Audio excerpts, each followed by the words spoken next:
常常到一些教会去参加他们的主日崇拜，当然很享受在他们的敬拜赞美。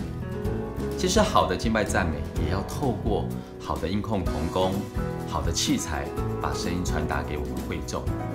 所以我相信，在很多教会当中，他们已经开始重视他们的器材然后他们的硬体。